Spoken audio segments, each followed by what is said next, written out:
আজি মোৰ সোণালী মুৰ্গী পোৱালিখিনিৰ 23 নম্বৰ দিন আৰু 23 নম্বৰ দিনৰ এতিয়া বৰ্তমান ৰাতিপুৱাৰ সময়। ৰাতিপুৱা প্ৰথমতে দানা দি দিছিলোঁ আৰু দানা দিয়াৰ পিছতে পানী দি দিছোঁ আৰু পানীত আজি দিছোঁ ভিটামিন যোনটো ভিমাৰেল বুলি কয় প্ৰতি 100 মুৰ্গী পোৱালি 3 ml কৰি আৰু দিছোঁ আদা আৰু নহৰু যিহেতুকে বহুত দিনৰ পৰা আদা আৰু নহৰু দিব পৰা নাছিলোঁ সেইকাৰণে আজি দি দিছোঁ যাতে মুৰ্গীখিনি সুস্থ হৈ থাকে আৰু যিমানখিনি মেডিচিন ব্যৱহাৰ কৰিছোঁ তাৰ ভিতৰত বৰ্তমানলৈকে এণ্টিবায়'টিক নাই এণ্টিবায়'টিক মই বৰ্তমানলৈকে ব্যৱহাৰ কৰা নাই কোনো ধৰণৰ আৰু লগতে ৱাটাৰ চেনিটাইজাৰো ব্যৱহাৰ কৰা নাই এতিয়ালৈকে লাহেকৈ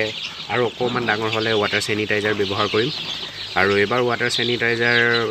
এসপ্তাহত এবাৰ বা দুবাৰহে দিয়া যাব বেছি নিদিওঁ।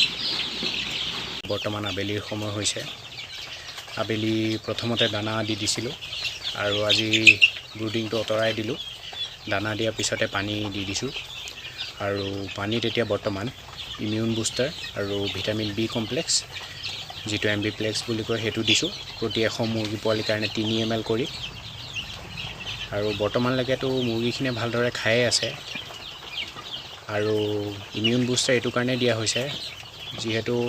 অলপমান ষ্ট্ৰেছ হৈছে গৰমৰ কাৰণেও আৰু লগতে ব্ৰুডিংটো আঁতৰাই দিলোঁ সেইটো কাৰণে